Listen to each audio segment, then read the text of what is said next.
Hello everybody, this is Rodorado with the TheWoWCrusaders Guides. Today I'll be bringing you another guide to the DKs. Today I'll be showing you the Frost DK guide. This guide has been a recommendation from one of my fellow viewers. If you have any recommendations of what class or spec or character I should do, please leave them in the comment section below and I will get to them as fast as I can. So to get started, let's start off with this spec. As a Frost DK, you're going to be dual wielding in all BGs or arena aspect of this game. The reason you want to dual wield, single hand, two-hand wield, is because you want the burst and you want to be able to deliver as much damage as you can initially, but still being able to maintain steady damage. The thing about two-handers is you don't have much of a burst and you can only do steady damage. So let's get right into this spec. This first tier is basically filler tiers. You just want to get points into it so you can move on to the next rank. To start off, let's get 30 runic power and 10 yards on your Chains of Ice, Howling Blast, and Icy Touch. As a Frost DK, you're not going to be using Icy Touch. Your Icy Touch is going to be changed into Chains of Ice. The reason for this is because Icy Touch does not do a whole lot of damage to start off with, and the main reason you want to use it is to spread your diseases. But you will spec into something that makes it so your Chains of Ice also spreads the disease, and it slows them and immobilizes them. So it's much better than Icy Touch. You do not need to get this because you're not going to be dual wielding. Annihilation increases the damage dealt by your Obliterate. Obliterate is only to be used when procced, and it does a bunch of damage. It crits for 22 to 30k depending on how much resilience your enemy has. Lichborn is a very nice cooldown that makes it so you can get out of any fears and makes it so you can heal yourself. I'll put a macro in the description. All my macros that I use are always in the description if you check. Down in the bottom on all my videos there's a link to my macros, or my macros are just put there. On a pale horse you become as hard to stop as death itself. The duration of movement of flowing effects used against you is reduced by 30% and your mounted speed is increased by 20%. This does not stack. So it's basically saying you move faster and you get stunned for less, or and movement impaired for less.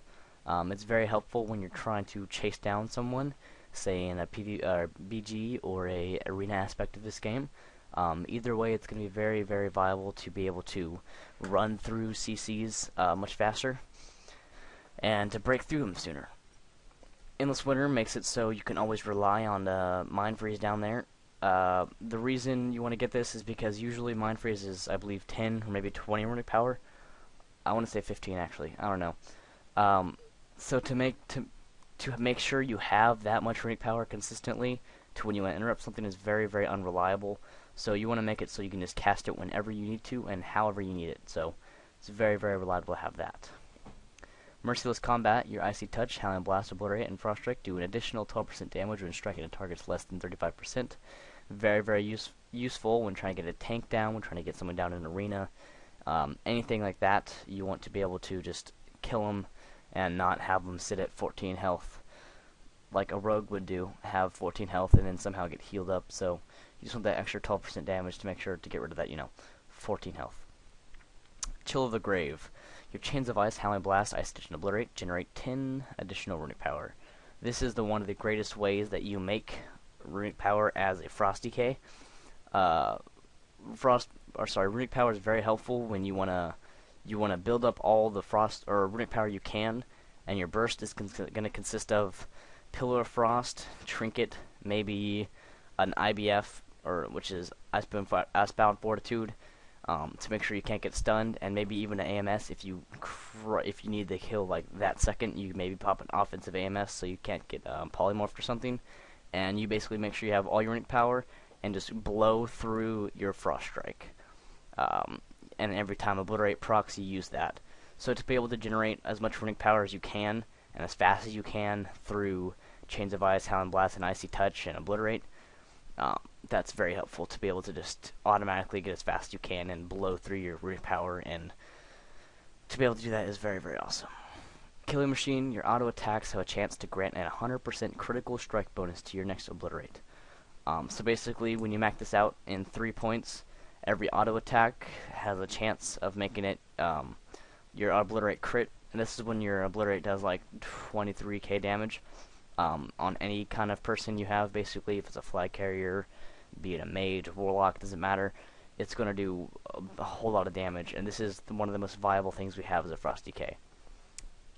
Rhyme is a waste of your time. It basically says you have a chance to make your Howling Blast, or Icy Touch make no runes, cost no runes. That's ridiculous. I don't know why you'd ever spec into that.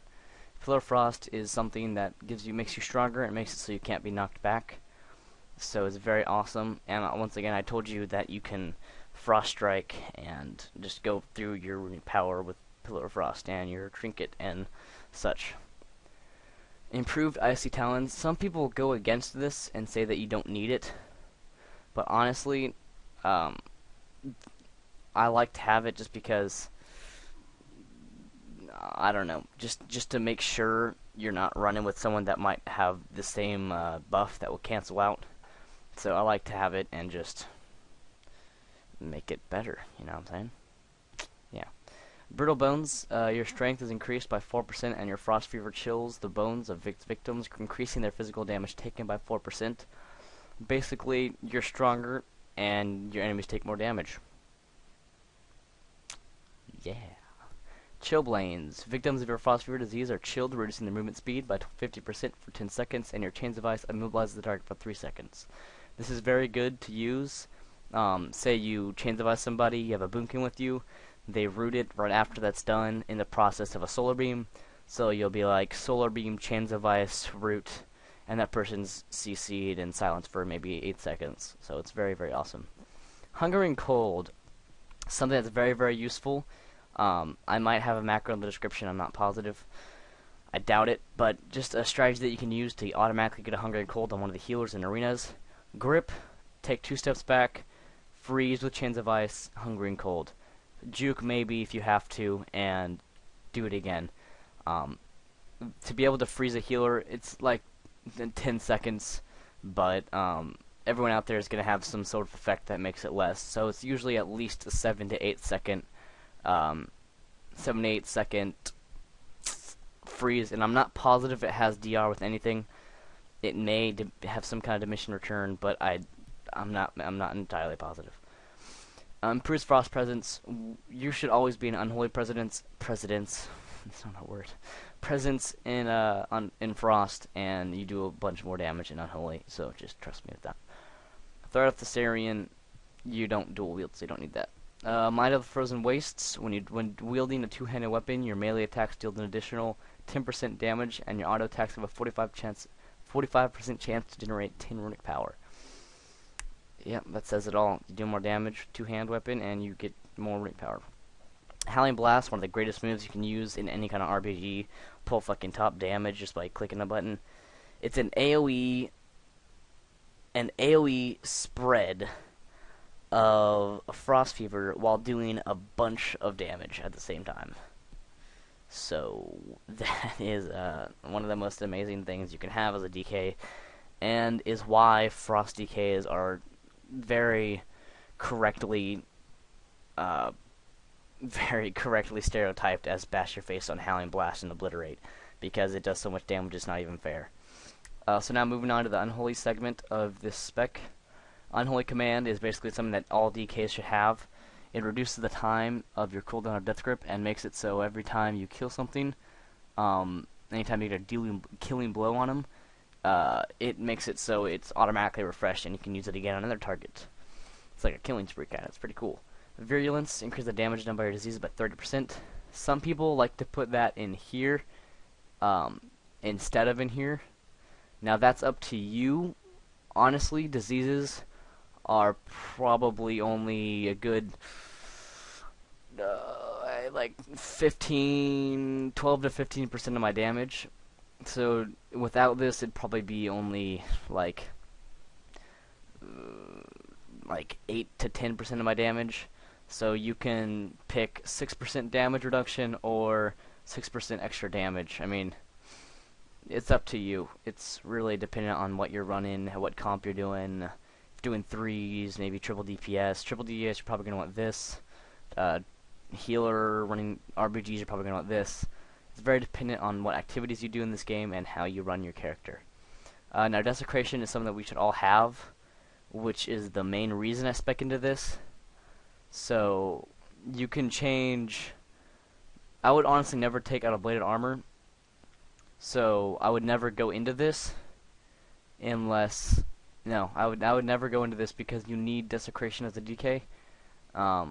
So honestly, I would never go for bladed barrier or butchery. For God's sake, I would never go for butchery. So honestly, the best thing to do is go into virulence and go into desecration, because what this does is it makes a big circle on the ground, slowing everything that goes into there for 50%. So you basically run around and spam the hell out of necrotic strike, and it spreads this all over the place. And you're gonna be doing necrotic strike like 60% of the time anyway, because you're gonna be stacking all this necrotic healing debuff thing on the character on your enemy, and it's being able to slow people so that you can kite them. It's all very, very good. I mean, I'm gonna have footage of my threes team that I'm running currently with desecration, so you guys can get a feel for what you're supposed to do with this. But that probably won't be up for a while, which is why I'm trying to explain it in depth instead of showing you physically. And then, of course, last one is bladed armor. You increase attack power for every armor. So basically, the better your gear is, the stronger you are. So defensively and offensively. Now moving on to glyphs. I'm going to go through this really, really fast. It's not very important. Every DK should have it this way. There's really no other way to do it, so just bear with me. Howling Blast makes it so it inflicts frost fear to all your targets. Frost Strike makes it cost less runic power, very awesome. And Obliterate makes it do more damage. Death Strike, see, now this is the only one I would not suggest changing, but is changeable. You can go into this, or you can go into this. No, I'd never go into Polar Frost yet, don't do that, just kidding. You can go into Hungry and Cold, or you can go into Death Grip, because Darksucker makes it so whenever you're in Unholy Presence, after you kill an enemy, you automatically can just restore 20% of your health. It's almost like a victory rush, but in a lessened mode. This doesn't proc enough, especially in like RBGs or something, or in arenas, to where it's necessary, but neither would Hungry and Cold or Death Grip. So to my personal preference, I think that this will do the most, since it can get you out of a very sticky situation. It's like a 50k heal, depending on... Sorry, not 15k. It'd be probably close to like 35 to 40k heal, depending on how geared you are and how much stamina you have. So I think this is better than a Death Grip or a Hungry and Cold would be. So my personal preference is this. You may be different. You can even go into Chains of Ice. It would just do more initial damage. I don't see where any of this is very viable to where you have to have it, but my personal preference led me to believe that Darksucker does the most. So this one's up to you. Besides that, you need Strangulate.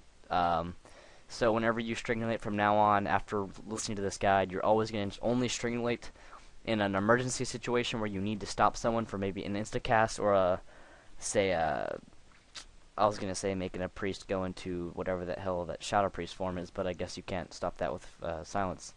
But preventing something.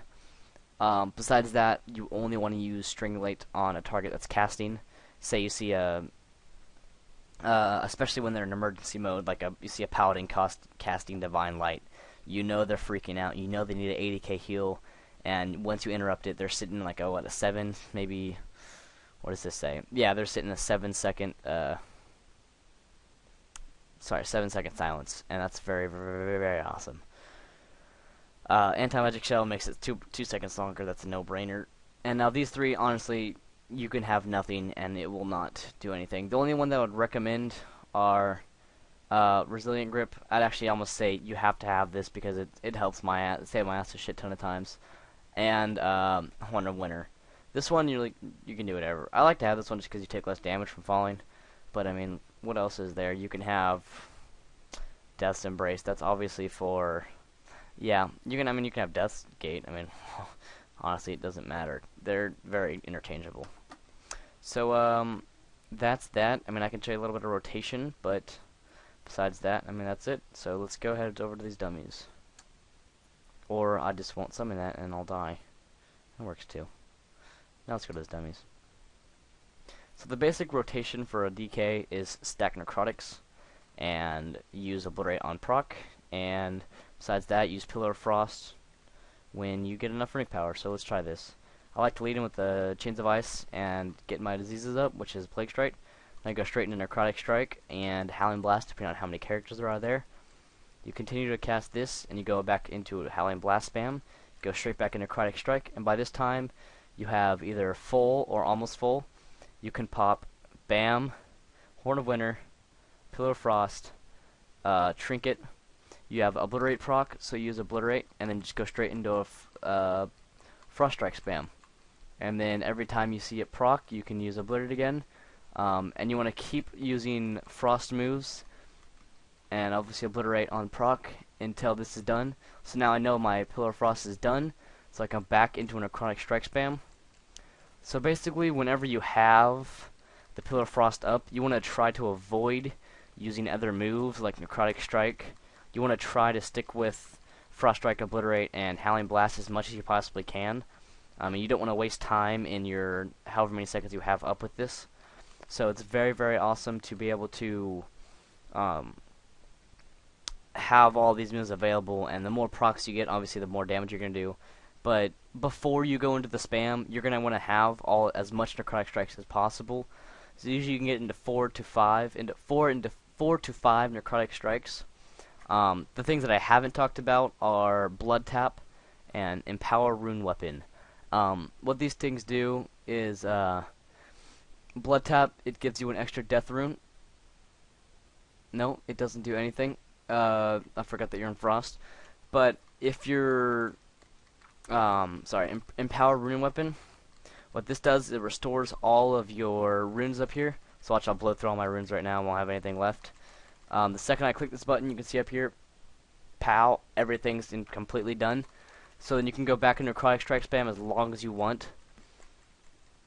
So you just keep stacking it and keep stacking it. You see these are going down. That's 4 extra ones. So then you can go into Howling Blast, into a Frost Strike spam after you pop Pillar of Frost. Go back into Frost Strike, Frost Strike, Frost Strike, Frost Strike, and you Frost Strike until you're out of runes, and by then you most likely will get a Obliterate proc.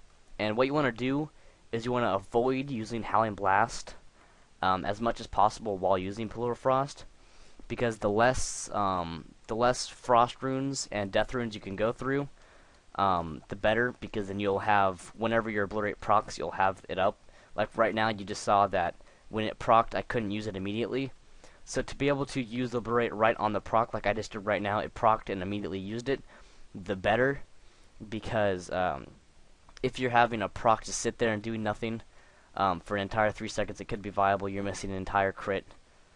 Like, see right there, just crit 36 counter dummy, and it crit procced again, which is crazy. So, I mean, that's it. Basically, you're going to have to figure out what works best for you. Plan out your CCs, plan out when you use Icebound. The most important thing is the people you work with. Honestly, you're not going to make or break the entire team because you're a Frost DK, but you can't expect to go into a group and be like, I'm a Frost DK, I'm going to pull top damage. It does take practice. So honestly, if it takes sitting a dummy for 4 hours one day, being like, okay, how am I going to do this? Or going in front of Stormwind and dueling people you know you're going to lose to. Whatever it takes, you just need to practice and be persistent. So, enough coaching for today. So, thank you everybody for watching. Once again, if you have any kind of requests or any kind of, comments or speculations or whatever you think can improve these videos or can make more videos, please say so in the comments. Try to say it as nicely as possible. Trolls, honestly, you guys are retarded. I can care less if you troll my videos. It's just making you look stupid. So thank you everybody for watching. Please subscribe, share to your friends. Go ahead and favorite this video, like this video. Please don't masturbate to this video because that's seriously disgusting. So once again, thank you everybody. This is Rada from the WoWCrusaders, and I'd like to thank you for watching my videos.